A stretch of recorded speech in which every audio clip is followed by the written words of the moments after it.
जिन भी लोगों की अभी शादी होने वाली है वो लोग बहुत ज्यादा क्यूरियस होते हैं ये चीज सोचने के लिए कि वो ब्राइडल पैकेजेस में क्या क्या चीजें इंक्लूड करें या उन्हें क्या क्या अपनी शादी पर करवाना है। आखिरकार ये शादी एक ही बार तो होती है, तो हम लोग बहुत ज्यादा क्यूरियस होते हैं और बहुत ज्यादा एक्साइटमेंट होती है कि हमें क्या चीज करवानी है, क्या चीज नहीं करवानी है, या क्या क्या चीज हमारे पर सूट करेगी जिससे हमें ग्लो बहुत ज्यादा अच्छा आए, हमारे रिजल्ट बहुत ज्यादा अच्छे आए और हम सबसे सुंदर लगे। आज की हमारी वीडियो इसी पर बेस्ड है। बने रहिए वीडियो पर एंड तक और आपको बहुत कुछ जानने को मिलेगा इस वीडियो में।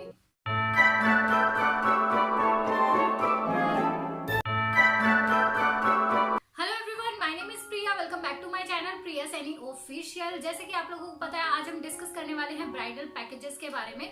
ब्राइडल पैकेजेस पार्लर वाले भी डिसाइड करते हैं, पूरा उनका पैकेज होता है, पर ये चीज हम खुद भी डिसाइड कर सकते हैं।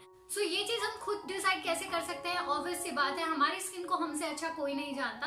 हम अपनी स्किन के अकॉर्डिंग, अपने टेस्ट के अकॉर्डिंग या अपने नीड के अकॉर्डिंग हम इन पैकेजेस को चेंज कर सकते हैं। अगर मैं सबसे पहले बात करूं पार्लर के पैकेजेस की, तो पार्लर के पैकेजेस में बहुत सारी चीजें इंक्लूड होती है, जैसे कि 3 फेशियल्स हो गए, वैक्स हो गई, और वैक्स में भी काफी सारी वेराइटीज आपको मिल जाती है। नॉर्मल वैक्स हो गई, चॉकलेट वैक्स हो गई, रीका वैक्स हो गई, एलोवेरा वैक्स हो गई, या आप की बॉडी टाइप के अकॉर्डिंग, आपके टेस्ट के अकॉर्डिंग उनके एमआरपीज भी बढ़ते रहते हैं। तो वो आपका पैकेज शुरू होता है बेस से, पर आप जितना भी चाहते हैं आप ऊपर तक उसको ले जा सकते हैं। ऐसे ही अगर हम आगे चलते हैं, मैनिक्योर पेडिक्योर में भी आपको डीलक्स मिल जाएगा, फ्रेंच मैनिक्योर पेडिक्योर मिल जाएगा आपको, फिर नॉर्मल मैनिक्योर पेडिक्योर मिल जाएगा।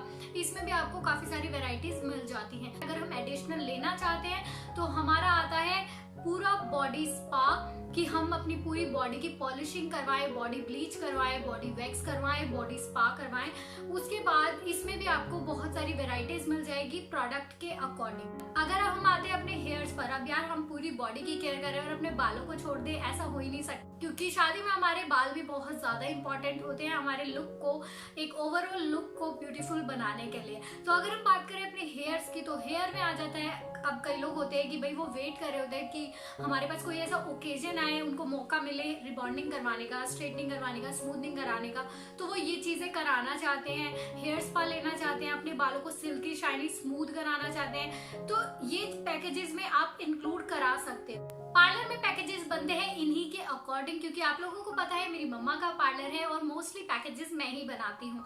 तो उसमें क्या होता है, हम लोग यही सब बनाते हैं। स्किन टाइप के अकॉर्डिंग भी हम लोग पैकेजेस बनाते हैं कि भाई इसकी स्किन टाइप ये है, तो थोड़ा सा एक्सपेंसिव हो जाएगा, पर क्वालिटी मिले उन्हें, हम ऐसी चीज उन्हें देना चाहते हैं, तो उसके अकॉर्डिंग भी काफी सारे पैकेजेस बनते हैं। तो अब अगर मैं बात करूँ गर्ल्स के लिए, यानी कि आप लोग यार मेरा चैनल क्यों देखने आए हो, ताकि मैं आपको सजेस्ट करूं कि आपको क्या क्या करना चाहिए।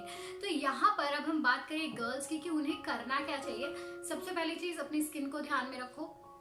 आप अपना एक टाइम पीरियड सेट कर लो कि आपके पास 21 दिन का टाइम है या आपके पास 1 महीने का टाइम है। उससे पहले कोशिश ये करो आपकी मोस्टली शॉपिंग कंप्लीट हो जाए।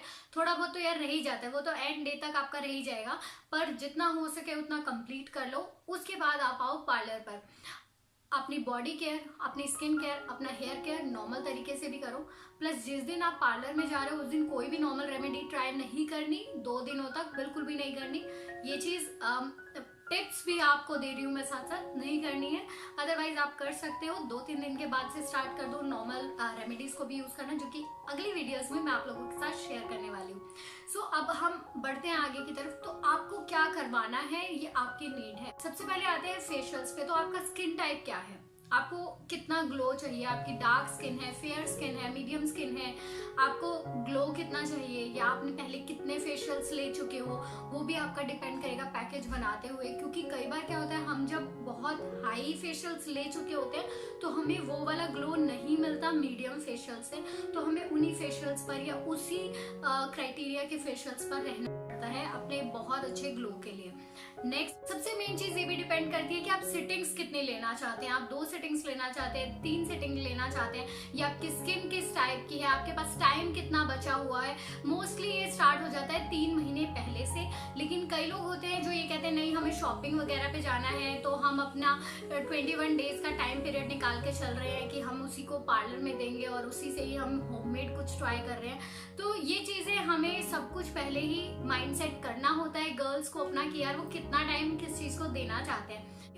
नेक्स्ट अगर हम चलते हैं कि हमें अपनी बॉडी के लिए क्या क्या करवाना है। अगर आप वैक्सिंग करवाते हो नॉर्मली, आप फुल हैंड और फुल लेग्स तो करवाओगे, लेकिन अगर आप कंसर्न हो बहुत ज्यादा कि यार अगर पूरी बॉडी पे हमने करवा ली है, लाइक आपका बैक और टमी एरिया, तो आपको ये हो जाएगा कि कभी बाल ना आ जाए, ग्रोथ ज्यादा ना हो जाए, शादी के बाद ना कराना पड़े, तो आप इसकी जगह पर अगर आपको पेन भी ज्यादा होता है, सेंसिटिव स्किन है, तो आप अवॉइड भी कर सकते हैं। उसकी जगह पर आप बॉडी ब्लीच करवा सकते हैं। और बॉडी वैक्स में मैं आपको एक और सजेशन देना चाहूंगी कि प्लीज फ्लेवर वाइज चूज करें। नॉर्मल वैक्स ना ही कराएं तो बेस्ट होगा। आप डार्क चॉकलेट वैक्स और एलोवेरा वैक्स चूज कर सकते हैं। और अगर आप रीका वैक्स वगैरह करवाते हैं तो वो तो आप ले सकते हैं, वो किसी भी टाइप पर बहुत अच्छी वैक्स है, वो उसका कॉस्ट भी उतना ही बड़ा है, लेकिन ये है मीडियम लोगों के लिए। तो डार्क चॉकलेट वैक्स, उसमें शिमरी कुछ नहीं होना चाहिए। डार्क चॉकलेट वैक्स और एलोवेरा वैक्स, ये दो सब पे जाएगी, बहुत ही अच्छी जाएगी, तो आप वो ले सकते हो। अब आते हैं अपने मैनिक्योर पेडिक्योर पर। मैनिक्योर पेडिक्योर पर अगर आप नहीं अफोर्ड कर सकते, आप नॉर्मल करा लो, लेकिन मैं बोलूंगी कि आप मीडियम करवा लो। लाइक उसमें आपका स्क्रब हो, क्रीम हो थोड़ा सा, ताकि आपके हाथों को मसाज मिले, एक बहुत अच्छे तरीके से आपके क्यूटिकल्स ओपन हो जाए, ऐसा आप मैनिक्योर पेडिक्योर करवा सकते हो। उसके बाद अगर हम बात करें अपने हेयर स्पा की, आप अपने बालों के लिए क्या क्या करवा सकते हो। बालों के लिए मैं आपको सजेशंस ये देना चाहूंगी, अगर आपके रिबॉन्डिंग बाल है, आपके हाईलाइटिंग बाल है, या आपने कोई भी केमिकल ट्रीटेड हेयर्स हैं आप लोगों के, या अगर नहीं भी हैं तो हेयर स्पा जरूर ले। हेयर स्पा आपके बालों में जान डाल देता है। जितने भी डस्ट पॉल्यूशन की वजह से आपके बाल खराब हुए होते हैं, वो वापस से उसको मॉइस्चराइज दे देता है, प्रदान कर देता है, और उसके बाद उनको बहुत ही एक नेचुरल ग्लो आता है आपके बालों में से, एक बहुत ही अच्छी शाइन आती है, सिल्की लगते हैं आपको अपने बाल। तो हेयर स्पा आप जरूर ले। प्लस कटिंग अगर नहीं करवाना चाहते तो ट्रिमिंग जरूर करवाएं। नॉर्मल ट्रिमिंग बहुत अच्छी रहती है एक बालों को बहुत अच्छा लुक देने के लिए। सो यही सारी चीजें थी जो मैं आप लोगों के साथ शेयर करना चाहती थी। और अगर आप लोगों की कोई भी क्वेरी हो तो वो आप लोग मुझे कमेंट में जरूर बता सकते हो। सो आज की वीडियो में इतना ही। आई होप आप लोगों के लिए ये वीडियो हेल्पफुल रहेगी। मिलते हैं ऐसी ही एक नई वीडियो के साथ। Till then bye, take care, नमस्ते।